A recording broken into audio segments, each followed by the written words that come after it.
మోకాల నొప్పులకు ఎటువంటి సర్జరీ లేకుండా ఎపియాన్ పెయిన్ క్లినిక్ అందిస్తున్న అత్యాధునిక చికిత్స.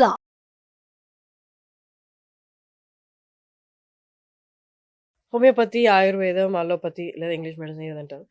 ఇవన్నీ ఓకే. వీటన్నిటికి అంటే ఏం చేస్తారో అది హోమియోపతి అంటే చిన్న చిన్న గోల్ ఉంటాయి అవి. ఆయుర్వేదం అంటే పసర్లు అవి ఇస్తారు. కషాయాలు అవి ఇస్తారు. నాకు తెలిసిన నాలెడ్జ్ యాజ్ ఎన్ ఆడియన్స్ తెలిసిన నాలెడ్జ్ నేనేం డాక్టర్ చెప్పండి. అండ్ ఇంకా మెడిసిన్స్ అంటే తెలుసు మనకి టాబ్లెట్స్. ఓన్లీ ఫుడ్ తోటి ఇది ఏ కోవలోకి వస్తుంది. ఓన్లీ ఫుడ్ తోటి నేను ఏ ఫుడ్ మారిస్తే చాలు నేను రోగాన్ని నయం చేస్తాను. అది ఎలాంటి రోగమైన ఈవెన్ క్యాన్సర్ కూడా క్యాన్సర్ని ట్రీట్ చేస్తాను ఫుడ్ తోటి. ఏ కోవలో ఇది ఏ కోవలోకి వస్తుంది. ఆ ట్రీట్మెంట్ ఎలా వర్క్ అవుతుంది? ఫస్ట్ ఏంటంటే అది పిచ్చితనంలో కొంత వస్తుంది. పిచ్చి వాళ్ళు అంటాను నేను. వాళ్ళకి ఫస్ట్ ట్రీట్మెంట్ ఇవ్వాలి. వాళ్ళకి ఏంటంటే కొద్దిగా కౌన్సిలింగ్ ఇచ్చి కూర్చోబెట్టి ఇట్లా కాదని చెప్పాలి వాళ్ళకి. కాకపోతే ఏంటంటే ఇప్పుడు ఏంటంటే జనం ఎట్లయిపోయారంటే గట్టిగా వితండవాదం చేసిన వాళ్ళు తోపైపోతున్నారు. ప్రాక్టికల్లీ అంటే గట్టిగా మాట్లాడి ఇది నిజం అని చెప్పగలిగితే అంటే కాన్ఫిడెన్స్తో అబద్ధం చెప్పినా కూడా అది ఫ్యాక్ట్ చెక్ అని ఒకటి ఉంటుంది. నేను ఇన్స్టాగ్రామ్లో కావచ్చు దేనిలో ఫ్యాక్ట్ చెక్ ఉంటుంది చూసారు. ఆ ఫ్యాక్ట్ చెక్ ఎవరికి అవసరం లేదు. అది ఫ్యాక్టా ఫాల్సా అవసరం లేదు. కాన్ఫిడెంట్గా చెప్పిరా చాలు, అది నమ్మడం. అట్లా అయిపోయింది ఓన్లీ ఫుడ్ తోని. మీరే చెప్పారనుకోండి నేను మీ ఫుడ్ తోటి నాకు జబ్బు నయం చేస్తానని, నాకు వెంటనే క్వశ్చన్ వస్తుంది హౌ, ఎలాగా, ఏ ఫుడ్ లోపలికి వెళ్ళి ఏం చేస్తుంది, ఎట్లా క్యాన్సర్ గడ్డని కరిగిస్తుంది? ఎస్, నేను చెప్తాను ఇప్పుడు దానికి ఆన్సర్. మంచిగానండి, ఇంట్రెస్టింగ్ ఉంటుంది. ఎట్లా చెప్తారంటే ప్రతి క్యాన్సర్ కణం ఎట్లా ఏం యూజ్ చేసుకుంటుంది అంటే ప్రతి కణానికి గ్లూకోజ్ అవసరం. ఓకేనా, దానికి శక్తి అవసరం. ఒకవేళ గనక మనం ఆ గ్లూకోజ్ని అరికట్టగలిగితే అంటే దానికి వెళ్ళే శక్తిని ఆపగలిగితే, దాని ప్రాపర్ డైట్తోని దానికి గ్లూకోజ్ వెళ్ళకుండా మనం ఆపగలిగితే క్యాన్సర్ని మనం తగ్గించుకుంటాం.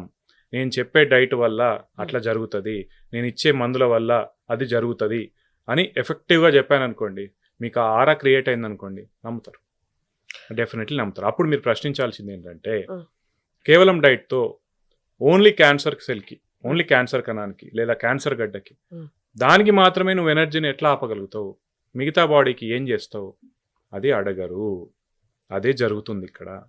ఇప్పుడు ఏంటంటే ఇట్లా ఒక్కరే ఉన్నారు, ఓకేనా, ఆయన ఏంటంటే నేను ఓన్లీ డైట్తోని క్యాన్సర్ ట్రీట్ చేసిన అంటాడు. అది అబద్ధం అండి, అది ప్లేన్ అబద్ధం. కాకపోతే ఏంటంటే ఏంటండి ఆయన బయటకు స్టేట్మెంట్ చేస్తున్నారు ఓన్లీ ఫుడ్ తో అని, మీరు ఎలా చెప్తారు కాదు అబద్ధం అని? నేను అదే అంటున్నానండి, స్టేట్మెంట్స్ ఎవరైనా ఇవ్వచ్చు, మీరు కాదు అని ఎలా చెప్పగలుగుతున్నారు అంత కన్ఫర్మ్ గా? కాదు కాబట్టి మీరు చూసారా ప్రూఫ్స్? చూసారా? కాదండి, ప్రూఫ్స్ అంటే ఎట్లా అంటే మీరు తినే ఆహారంతో నయమయ్యేది ఉంటే అది ఎప్పుడు నయమయ్యేది, అసలు రాదు క్యాన్సర్. కాకపోతే ఇంకోటి గమనించాల్సింది ఏంటంటే దీనికి ఆన్సర్ అడగాల్సింది మీరు తప్పు వ్యక్తిని అడుగుతున్నారు. అంటే ఫస్ట్ మీరు అడగాల్సింది ఎవరిని, ఒకవేళ ఇప్పుడు నేను modern medicine, proven medicine follow అయ్యే వ్యక్తిని పట్టుకొని డైట్ వల్ల క్యాన్సర్ తగ్గదు అని మీరు ఎలా అంటున్నారు కదా, డైట్ వల్ల ఎవరైతే క్యాన్సర్ తగ్గుతుంది అంటున్నారో వాళ్ళని పట్టుకొని అడగాలి అసలు ఎట్లా తగ్గుతుంది అని చెప్పి. నేను అది ట్రై చేస్తున్నాను, ఓకేనా. మీరేంటంటే డైట్ వల్ల క్యాన్సర్ తగ్గుతుంది అన్నప్పుడు మీరు ప్రూవ్ చేయాలి, టెస్టిమోనియల్స్ కాదు. నేను మళ్ళీ చెప్తున్నాను, మీరు 100 మంది పేషెంట్లు తీసుకొని నేను ఇట్లా చేశాను దీనివల్ల తగ్గుతుంది అని చెప్పాలి, అది చేయరు. దాని కౌంటర్ ఏముంటుంది తెలుసా, మీ ఇంగ్లీష్ మందుల వల్ల సైడ్ ఎఫెక్ట్స్ వస్తాయి. ఇంకొక ఇంటర్వ్యూలో ఏముంటుందంటే కీమోథెరపీ వల్ల అసలు ఒక్క పేషెంట్ కూడా మంచి అయిన దాఖలాలు లేవు, దానివల్ల ఫుల్ సైడ్ ఎఫెక్ట్స్ వస్తాయి అని అంటారు. నేను మళ్ళీ అదే చెప్తున్నాను, ఫస్ట్ ఎఫెక్ట్ గురించి మాట్లాడండి, తర్వాత సైడ్ ఎఫెక్ట్ గురించి మాట్లాడండి. ఫుడ్ వల్ల, ఓన్లీ డైట్ వల్ల క్యాన్సర్ అవ్వదు 100%. ఒకవేళ అవుతుందని మీరు అంటే కనుక దానికి ఎట్లా అంటున్నారో ప్రూవ్ చేయాల్సిన బాధ్యత మీ మీద ఉంటుంది. అర్థమైందా మేడం? అంటే మీరు ఇప్పుడు ఒక కొత్త మెషిన్ కనుక్కున్నారనుకోండి, అది ఎట్లా పనిచేస్తుందని చెప్పాల్సిన బాధ్యత మీ మీద ఉంటుంది, కానీ అది ఎందుకు పనిచేయదో చెప్పాల్సిన బాధ్యత అపోజిట్ వాళ్ళ మీద ఉండదు. అన్లెస్ ఇట్ ఈస్ ప్రూవెన్, అప్పటి వరకు ప్రతి ఒక్కరు మిమ్మల్ని కౌంటర్ చేస్తూనే ఉంటారు, అవునా కదా? అది నిజంగా ఫ్యాక్ట్ అయితే మీరు చెప్పాలి కదా బయటికి వచ్చి. నేనేమంటానంటే ఆయనకు పాపం ఎందుకు ఓన్లీ తెలుగు స్టేట్స్ వల్లే ఎందుకు బాగుపడాలా, మీ మహత్యంతోని మొత్తం దేశమంతా ప్రపంచం అంతా బాగుపడాలి కదా, సో మీరు ఎట్లా చేస్తున్నారో బయటికి చెప్పొచ్చు కదా అంటే చెప్పలేదు ఇంకా ప్రస్తుతానికైతే. నేను అడుగుతాను మళ్ళీ, వీరమాచినేని రామకృష్ణ అని ఉంటారు అన్నట్టు, ఆయన మేజర్ ఇట్లా ప్రొపగండా చేస్తూ ఉంటారు. ఏంటంటే నేను ఓన్లీ డైట్ అన్ని దేశాల్లో ఫాలో అవుతున్నారు కదా. ఎక్కడండి నాకు తెలియదు ఇంకా, అంటే ఆ పేషెంట్స్ అయితే నేను చూడలేదు. ఫర్ ఎగ్జాంపుల్ ఆయన షేర్ చేసిన రిపోర్ట్స్ ఏవైతే ఉన్నాయో అవి తీసుకొని చూస్తే నాకు తెలిసిన హాస్పిటల్స్ నుంచి రిపోర్ట్స్ తెచ్చించుకొని చూస్తే కనుక Hmm. వాళ్ళు ఆల్రెడీ ట్రీట్మెంట్ తీసుకున్న వాళ్ళు Mhm. వాళ్ళు ఆల్రెడీ ట్రీట్మెంట్ తీసుకున్న వాళ్ళకి Radiation. రేడియేషన్ కావచ్చు, కీమో కావచ్చు, సర్జరీ కావచ్చు, అవి అయి ఉన్న వాళ్ళని వాళ్ళ టెస్టిమోనియల్స్లో ఎట్లుంటుందంటే ఓన్లీ డైట్ వల్ల అని ఉంటుంది ఒకటి. లేదా రెండోది ఏంటంటే ఎవరైతే ఇప్పుడు నా దగ్గర వచ్చిన ఒక పేషెంట్ ఎట్లా ఉన్నారంటే వాళ్ళ బిల్స్ షేర్ చేశాను. వాళ్ళు ఏంటంటే కార్సినోమా ఎండోమెట్రియం అంటారు, అంటే గర్భసంచి క్యాన్సర్ Hmm. లంగ్లో మెటాస్టైస్ అయింది. Okay. సో ఓన్లీ డైట్ వల్ల క్యూర్ చేసిన అన్నారు అన్నట్టు. అది అవ్వలేదు. Hmm. ఓకేనా. Hmm. కాబట్టి నేను వాళ్ళని అడిగాను ఒకసారి వచ్చి బయట మాట్లాడతారా అని. నేను చెప్పాను కదండి, అంటే వాళ్ళకి ఎట్లా ఉంటుందంటే పేషెంట్స్ కూడా when they accept that nothing is going to happen, Hmm. వాళ్ళు ట్రై చేస్తారు. Hmm. అది సక్సెస్ అవ్వకున్నా కూడా ఓకే పర్లేదు అనుకునే వాళ్ళు ఉంటారు. నాకు వాళ్ళతో కూడా ప్రాబ్లం లేదండి. Hmm. అంటే నేను ఏమంటున్నా అంటే టర్మినల్ ఇల్ పేషెంట్ కనుక Hmm.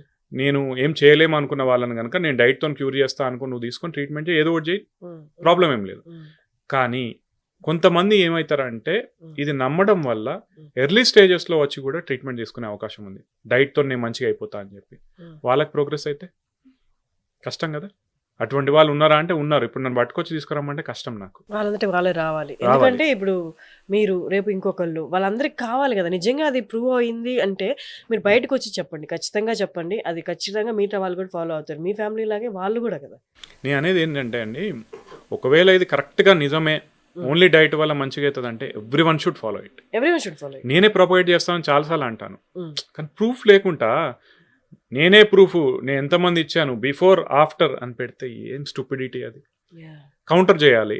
కౌంటర్ చేయాలంటే సంస్థలు బయటికి రావాలి. అంటే మళ్ళీ గవర్నమెంట్ సీటే పోతా ఉంటాను నేను ఎప్పుడు. గవర్నమెంట్ ఏం చేస్తుంది అంటే యాజ్ అన్ ఆడియన్స్ లేకపోతే పేషెంట్స్ పరంగా చూస్తే నాకు మీతో ఇంపార్టెన్స్ లేదు, నాకు మీతో పని లేదు, మీ మెడిసిన్తో పని లేదు, ఆయుర్వేదమా మీరు ఏం పేర్లు పెడతారు, హోమియోపతి, వీటి ఎవరితో నాకు ఏం పని లేదు. నాకు నా ఆరోగ్యం కావాలి. నా డబ్బు కష్టపడిందంతా నా హెల్త్ మీదే పెట్టేసుకుంటే నా ఫ్యామిలీ ఏమైపోతుంది. సో నాకు మీలో మీరు అందరూ కొట్టుకుంటే నాకు తెలియదు అసలు ఏం పేర్లు పెట్టినా, నాకు ఒక బెస్ట్ సొల్యూషన్ కావాలి అనుకుంటున్నాను. కానీ ఇప్పుడు బయటకు వచ్చి ఇన్ని మాట్లాడుతున్నప్పుడు అసలు పేషెంట్ ట్రీట్మెంట్ స్టార్ట్ చేయడం కదా, అసలు ఏ ట్రీట్మెంట్ స్టార్ట్ చేయాలన్నది కన్ఫ్యూజన్ వచ్చేస్తుంది. యాక్చువల్లీ కన్ఫ్యూజన్ అని కాదండి, మీరు ఏంటంటే అన్నిటికీ గూగుల్ చేస్తారుగా. గూగుల్ తల్లి ఉందిగా మీకు, మరి దీన్ని గూగుల్ చేయొచ్చుగా. అది కూడా నమ్మడం మానేసంగా మేము ఇప్పుడు. లేదు, ప్రతి ఒక్క దానిలో ఏముంటుందంటే ఎఫికేషియస్ ట్రయల్స్ ఉంటాయండి. మీరు క్లినికల్ ట్రయల్స్ అని కొట్టారనుకోండి, మనకు మొత్తం గూగుల్లో వచ్చేస్తుంది. ఈజ్ రేడియేషన్ యూస్ఫుల్ అని ఏదైనా ట్రయల్ అని కొట్టారనుకోండి, ఏదో ఒక ట్రయల్ వచ్చేస్తుంది. ఇంతమందికి చేశారు, ఇంతమందికి ఇక్కడ రిజిస్టర్ అయి ఉందని చెప్పి వచ్చేస్తుంది. ప్రతి ఒక్క మందు కూడా వస్తుంది. అంటే కీమోథెరపీ కావచ్చు, ఇమ్యూనోథెరపీ కావచ్చు, టార్గెటెడ్ థెరపీ కావచ్చు. ఈజ్ దిస్ యూస్ఫుల్ అని కొడితే కింద ట్రయల్స్ డెఫినెట్గా వస్తాయి. మీరు ఎక్కడ చూస్ చేసుకోవాలని అంటే అదంతా ఎడ్యుకేట్ చేయాల్సిన బాధ్యత ఎవరితో నాకు కూడా అర్థం కావట్లేదు యాక్చువల్లీ. ప్రతి ఒక్కరు ఎంబీబీఎస్ చేయలేరు. కాకపోతే మీరు ఇన్స్టాగ్రామ్ లో ప్రతి ఒక్కరు ఎంబీబీఎస్ డాక్టర్స్ కన్నా కూడా మేధావులే అందరూ. అది కూడా ఈ మధ్యలో కొత్త ట్రెండ్ అయిపోయింది. నీకేం తెలియదు, మీకు తెలుసా అసలు విఆర్కి ఎంత గొప్పోడు ఆయనకంటే. సరే ఓకే. ఈ మధ్య కాలంలో చూసాను సార్, మీరు అంటుంటే స్టాక్ మార్కెట్ ని అంటే ఈ స్టాక్ కొనండి, ఆ స్టాక్ కొనండి అని పెట్టే వాళ్ళకేమో గవర్నమెంట్ రెగ్యులేషన్స్ పాస్ చేసింది. ఏంటంటే మీరు ఇట్లా చేసి జనాలు డబ్బు పోగొడుతున్నారు కాబట్టి మీరు ఇలాంటివి పెట్టకూడదు. ఒకవేళ పెట్టినా ఇది నా సొంత ఒపీనియన్, లాస్ట్ లో డిస్క్లైమర్ ఇవ్వాలి. Why not to medicines?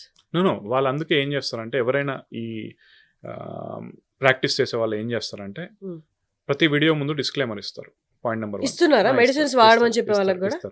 And ఇంకొకటి ఏంటంటే మీరు ఒకవేళ వాళ్ళ ప్రిస్క్రిప్షన్ చూస్తే మోస్ట్ ఆఫ్ దెమ్ ఎవరైతే ప్రాపగేట్ చేస్తారో వాళ్ళ సిగ్నేచర్ ఉండదు అక్కడ. ఓకేనా. సో లాజికల్గా లీగల్గా వాళ్ళు కరెక్టే. ఇంకొకటి ఏంటంటే వాళ్ళని మీద ఎప్పుడు మనం యాక్షన్ తీసుకోవచ్చు అంటే if the patient comes and says that ఈయన నాకు ఓన్లీ డైట్తోని కావచ్చు, ఓన్లీ ఆయుర్వేదం వాడడం వల్ల నా క్యాన్సర్ ట్రీట్ చేస్తా అని చెప్పాడని చెప్పి వాళ్ళు ఒకవేళ చేస్తే కనుక మ్యాజిక్ రెమెడీస్ యాక్ట్ అని ఉంటుంది. దాని కింద మనము అరెస్ట్ చేసే అవకాశం ఉంటుంది. కానీ చెయ్యరు. ఇంకొకటి ఏంటంటే చాకచక్యంగా కొంతమంది ఫాలో అయ్యేది ఏంటంటే ఇప్పుడు ఆయుర్వేదిక్ హాస్పిటల్ ఉంది ఒకటి, వాళ్ళు ఏం చేస్తారంటే అమ్మ మీరు అక్కడ తీసుకునే ట్రీట్మెంట్ కూడా తీసుకోండి, అంటే వదిలేయకండి, అవన్నీ తీసుకుంటూ మా మందులు వాడండి, మీకు మంచి ఎఫెక్ట్ ఉంటుంది, అదైతే వదలొద్దు అని చెప్తారు అన్నట్టు. ఎందుకు నాకు 2 డబ్బులు, అక్కడ ఫీజు ఇక్కడ ఫీజు? అది అడగాలి కదా, అడగరు. సో వాళ్ళకి ఏం చెప్తారంటే ఓన్లీ మోడర్న్ మెడిసిన్ వాడితే ఇప్పుడు సైడ్ ఎఫెక్ట్స్ భూతం ఉందిగా, సైడ్ ఎఫెక్ట్స్ ఎక్కువగా ఉంటాయి, సైడ్ ఎఫెక్ట్స్ మేము తగ్గిస్తాం. ఇంకో కొంతమంది ఇంట్రెస్టింగ్గా చేస్తారు ఏంటంటే మీకు అక్కడ అంతా ట్రీట్మెంట్ అయిపోయినాక రండి, సైడ్ ఎఫెక్ట్స్ ఉండకుండా ఉండేందుకు మేము మందులు ఇస్తామంటారు. రేడియేషన్ తీసుకుందాం, నెక్ భాగంలో రేడియేషన్ ఇచ్చారు, Hmm. వాళ్ళకి మింగడంలో ఇబ్బంది వస్తుంది. Hmm. 2 వారాలు నువ్వేం వాడలేదు అనుకో, రేడియేషన్ అయిపోయిన తర్వాత కామ్గా ఉన్నారనుకోండి, Hmm. గ్రాడ్యువల్గా తగ్గిపోతుంది. ఆ 2 వారాలు నువ్వు ఆయుర్వేదం వాడినావు అనుకోండి, గ్రాడ్యువల్గా తగ్గిపోతుంది. ఆ 2 వారాలు నువ్వు హోమియోపతి వాడినావు అనుకోండి, గ్రాడ్యువల్గా తగ్గిపోతుంది. అంటే నువ్వు ఏది వాడినా వాడకున్నా Hmm. ఆ సైడ్ ఎఫెక్ట్స్ అనేవి అన్ని గ్రాడ్యువల్గా 2 వీక్స్లో తగ్గిపోతాయి. కానీ నువ్వు వాడిన దాన్ని బట్టి ఏం చేస్తావు, నేను ఇది వాడాను కాబట్టి సైడ్ ఎఫెక్ట్స్ తగ్గించినా అని ఆయన అంటాడు, నేను ఇది వాడినా కాబట్టి సైడ్ ఎఫెక్ట్స్ తగ్గినా అని నువ్వు అనుకుంటావు, నువ్వు ఇంకో 10 మందికి చెప్తావు. దట్స్ హౌ సో ఇట్స్ మేము ఇప్పుడు గోయింగ్. మాట్లాడుతున్నా అంటే ఓన్లీ క్యాన్సర్ గురించి. అవునండి. హోమియోపతి, ఆయుర్వేదిక్ మిగతా వాటికి బాగా పనిచేస్తుండొచ్చు. మీరు చెప్పేది ఓన్లీ క్యాన్సర్కే. నేను యాక్చువల్లీ ఏంటంటే నేను కన్ఫైన్డ్గా నేను క్యాన్సర్ గురించి మాత్రమే మాట్లాడతాను. Yeah. మిగతా దానికి జనరల్గా మాట్లాడదలుచుకోలేదు. Mm. వేరే వాళ్ళు మాట్లాడితే బెటర్ అనేది నా ఉద్దేశం. Exactly. Okay.